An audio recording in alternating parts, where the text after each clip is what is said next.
Jefferson, Madison, Monroe, Adams, Jackson, Van Buren, Harrison, Tyler, Polk, Taylor, Fillmore, Pierce, Buchanan, Lincoln, Johnson, Grant, Hayes. The four types of tissue are connected: epithelial, muscle, and nerve. Clemenceau of France, Lloyd George of England, Nicholas II of Russia, Wilhelm II of Germany, and Wilson of the United States were leaders during World War I, which started in 1914 and ended in 1918. The commutative law for addition states A plus B equals B plus A. Latin first declension endings are a, I am a, I arm, esos, east. Central American countries are Belize, Guatemala, Honduras, Nicaragua, El Salvador, Costa Rica, and Panama. I have been reciting these bits of disconnected info along with hundreds more since I was 5 years old. Why would my parents make me do this? What is the point? I'm going to answer these questions and more as we explore classical education. We'll first take a look at the current situation in our modern education system. Then we'll look at how classical education solves the problems our modern education system cannot. And finally, we'll explore how our brain develops and the natural mingling of classical education and our development. First, let's take a look at the modern education system and its influence in order to compare it to the impact of classical education. In today's system, students are taught the answers, not how to think or strive for understanding. Think about it this way. As they are in the midst of a class, they diligently take notes in order to pass the test. Once the information is dumped on the test, they forget most of what was just learned and move on to the next test. Essentially, they cram the information into their head, pass the test, and dump the information. There isn't an intention of retention. Rather than striving for learning and mastery, the whole system is focused on checking a box with a passing grade at the end of the semester. The student learns how to regurgitate the knowledge presented by the teacher and textbook, but not how to think or express an opinion. Conversations to promote understanding do not happen. In the modern classroom, it's all about lectures, worksheets, and tests. Now that we've seen the issue in our modern education system, let's take a look at the impact of classical education. In contrast to the method of cramming, passing, and dumping, the classical model does not ask for regurgitation, but rather teaches the student how to think and learn. Dorothy Sayers, one of C.S. Lewis's and J.R.R. Tolkien's contemporaries, shares an interesting observation on the contrast of these two models. She says, quote, "Without a basic training in how to think, argue, and communicate, children are not ready for the study of subjects or equipped for the real world. We flood their environment with words, but they do not know what the words mean," unquote. Essentially, one who does not practice thinking and learning, but only practices regurgitating or cramming, passing, and dumping, does not acquire the more refined skills needed for further learning after their time at school. In spite of modern educational methods, some are obviously able to continue learning through their own diligence. However, imagine the potential of each student if education was about learning how to learn and learning how to think. That is, in essence, the impact of classical education. Now, let's take a look at how a classical education could be much more beneficial. The ancient method of education, or as it is more commonly known, the classical method of education, contains 7 different fields of study divided into 2 different groups. These 2 groups are referred to as the trivium and the quadrivium. We'll take a look at the trivium here.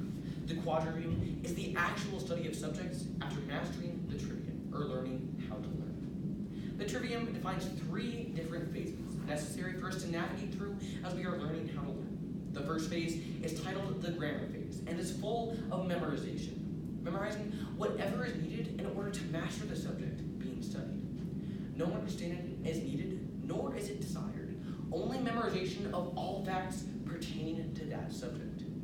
This is essentially the obtaining of knowledge, but for the purpose of further learning, not to just dump it on a test. The next stage of the classical model is referred to as the dialectic phase. While in this phase,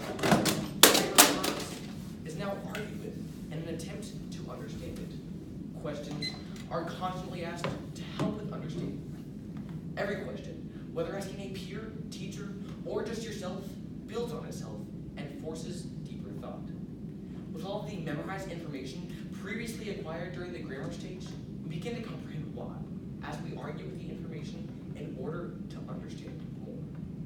The third and final phase of the trivium is referred to as the rhetoric phase, and is full of wisdom and expression. After memorizing the grammar and learning how to process it, we are now ready to formulate thoughtful opinions and be more expressive on the subject we just learned. Conversations are more two-way as we try to satisfy our natural yearning for truth. as is stated in the book Beauty for Truth's Sake. Quote, in these 3 stages are taught, they enable a student to express himself, to communicate with others, and to argue effectively for a point of view, unquote. Learning with the trivium teaches us how to learn. It forces us to memorize the grammar before enabling us to formulate a well-informed opinion. Now that we've seen the trivium and its ability to teach us how to learn, let's take a look at how it naturally intertwines with our brain development during the main educational years. When it comes to learning, the first stage of development typically begins at birth and ends roughly around the age of 10. While in this stage, children find memorizing fun. Their brains are like sponges, and as they are engaged in the happenings around them, they naturally memorize as much as they can, as fast as they can. While in this stage, children often memorize the alphabet, how to count, states and capitals, and anything else they are regularly exposed to. This is all referred to as grammar. Every subject has grammar, or basic facts. My dad has the grammar of many 80s sitcom jingles, and before my parents placed more valuable info in front of me, I mastered the grammar of Pokemon, the memorizing the 500 characters, as well as Garfield and his many sarcastic remarks. The next stage of learning typically begins at 10 and continues until around 14. While in this stage, children often delight in arguing with others, whether it be their parents, siblings, or friends. As they wander through this sometimes irritating phase, they are wrestling with everything, arguing with anyone, and trying to make sense of the world. In a nutshell, this stage is the one in which the deciphering of all the grammar memorized so far begins to happen.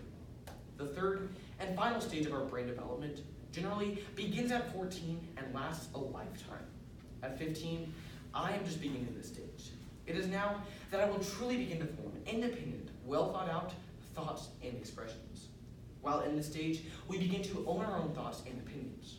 Throughout this period, we continue to wrestle with the facts we have been taught in an attempt to understand our own beliefs while also offering opinions and engaging in discussions. Unfortunately, we find that we live in a society of people who haven't mastered much valuable grammar and who haven't practiced being dialectic, but who nevertheless seek to express themselves. Did these stages of brain development sound familiar? They match up perfectly with the centuries-old method of education that we just discussed, the classical model and the trivium. When looking at the trivium, we see that the first phase, the grammar phase, fits seamlessly with our first stage of brain development, seeing as all a child wants to do is memorize. The next stage of the trivium, the dialectic phase, fits just as perfectly. Under the trivium, we must constantly be asking questions, and from those ages of 10 to 14, we are naturally arguing with anything and everything. Finally, the third phase of the trivium, the rhetoric phase, fits seamlessly with the third and final stage of brain development, seeing as while under the classical model, we must constantly strive for more thoughtfulness and more expression, and from those ages of 14 to adult, we are naturally striving for that thoughtfulness and for that expression. Before the 1900s, all education was done via the trivium. It's the natural and logical way to learn. If our modern educational institutions switch back to the time-tested method of education, we would be graduating thinkers and pursuers of truth. Let's develop thinkers and truth seekers, ones who argue for the sake of understanding, not for the sake of argument. Let's capitalize on the way God made us, educate classically, and give our young children good info to memorize, not the junk of society. What's the grammar in your head? O'Reilly! Auto parts, ow! Or maybe it's dun, dun, dun, dun, dun, dun, dun. Or could it be 77 years ago, our fathers brought forth to this continent a new nation conceived in liberty and dedicated to the proposition that all men are created equal. Or could you finish reciting the presidents with me? Garfield Arthur, Cleveland Harrison, Cleveland McKinley, Roosevelt Taft Wilson, Harding Coolidge Hoover, Roosevelt Truman, Eisenhower Kennedy, Johnson Nixon Ford, Carter Reagan, Bush Clinton, Bush Obama, and Trump. Thank you. Thank you so much for getting me. Thank you. Good job. Thank you so much for your time, sir. And thank you so much for your time. Duration is 9